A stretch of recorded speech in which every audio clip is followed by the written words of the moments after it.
Сана, рух және тіл адам болмысының ажырамас үшқыры. Сана ой мен білімнің бастауы, рух адамға күш пен жігер беретін негіз, ал тіл сол сананы да, рухты да жеткізетін басты құрал. Бұл үшеуі бірге адамды қалыптастырады, қоғамды дамытады.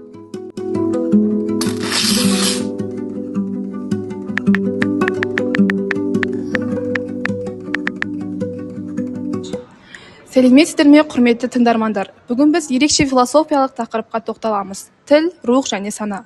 Біз төртеуміз ойымызды ортаға салып, өзара пікір алмасып, өмірлік мысалдар арқылы талқылап көреміз. Философия сабағында алған біліміміз өмірімізбен байланыстыру қызықты болады деп ойлаймын. Бұл тақырыптар бір-бірімен өте тығыз байланысты. Ендеше бастайық, әуелі тіл жайлы әңгіме қозғайық. Тіл халықтың жаны, рухани байлығы мен бірлігінің кепілі. Ол арқылы біз ойымызды жеткіземіз, дәстүрімізді сақтаймыз, ұрпаққа аманат етеміз. Ал енді тіл жайлы қыздардың пікірін бірге тыңдап көрейік. Тіл тек қарым-қатынас құралы емес. Ол халықтың тарихи мәдениеті, дәстүрі сақталған рухани қазына. Тіл жоғалса, сол халықтың рухы да жоғалады. Дұрыс айтасың. Мысалы, қазақ тілінде мақал-мәтелдер бар. Әр қайсында даналық жатыр. Өнер алды қызыл тіл деп бекер айтпаған.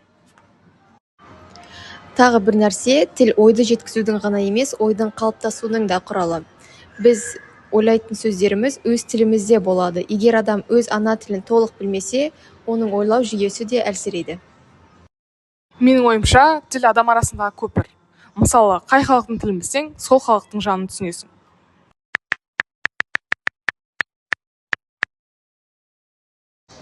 Ал енді рух туралы айтсақ, рух адамның ішкі күші, сенімі, намысы. Ол адамды алға жетелейді. Мысалы, қиындықта рухы мықты адам берілмейді. Тарихта қазақ халқы небір қиын жағдайларға душар болған. Олардың рухының беріктігінің арқасында аман қалды.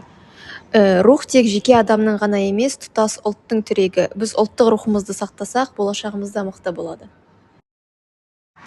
Мен қосар едім, рухсыз адам бос дене сияқты. Ол мақсатсыз, әлсіз болады. Сондықтан рухты тәрбиелеу ең маңыздысы деп ойлаймын. Ал енді сана тақырыбына көшейік. Сана адамның өзін және әлемді тану қабілеті. Ол бізді жан-жануардан айырып тұратын басты қасиет. Қыздар, сіздер қалай ойлайсыздар? Сана адам өмірінде қандай рөл атқарады?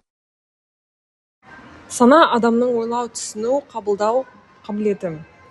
Басқаша айтқанда, сана біздің басқаша тіршілік иелерін ерекшелейтін қасиет. Сана арқылы біз өткенді саралаймыз, болашақты болжаймыз. Егер сана болмаса, біз тек инстинктпен ғана өмір сүрер едік. Сана туралы Әмина мен Гүлдерайдың ойын білдік. Енді Дилназ бен Перизаттың ойы қандай болар екен?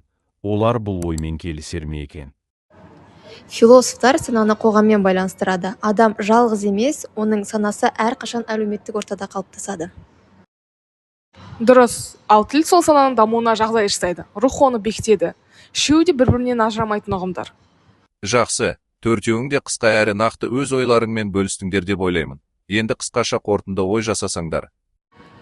Сонымен біз бүгін тілдің, халықтың қазынасы, рухтың тірегі, сананың адамның ең басты қасиеті екенін талқыладық. Тілсіз рух әлсірейді, ал рухсыз сана әлсіз. Ал санасыз тіл мен рухтың мәні болмайды. Демек, осы үшеуі бірге болғанда ғана адам толыққанды адам болады. Біздің подкастымызды тыңдағандарыңызға рахмет. Келесі кездескенше аман сау болыңыздар. Сонымен, біз рух, сана және тіл тақырыбын талқыладық. Рух адамның ішкі күші, сана ойлау мен өзін тану қабілеті, ал тіл сол ой мен сезімді жеткізетін құрал. Бұл үшеуі бірімен тығыз байланысты. Рухсыз сана әлсіз, санасыз тіл мағынасыз, ал тілсіз рух пен сана толық ашылмайды. Сондықтан рухты тәрбиелеу, сананы дамыту және тілді сақтау әрбіріміздің басты міндетіміз. Бұл қасиеттер адамның ғана емес, тұтас ұлттың болашағын айқындайды. Осымен подкастымыз өз мәресіне жетті. Қош, сау болыңыздар.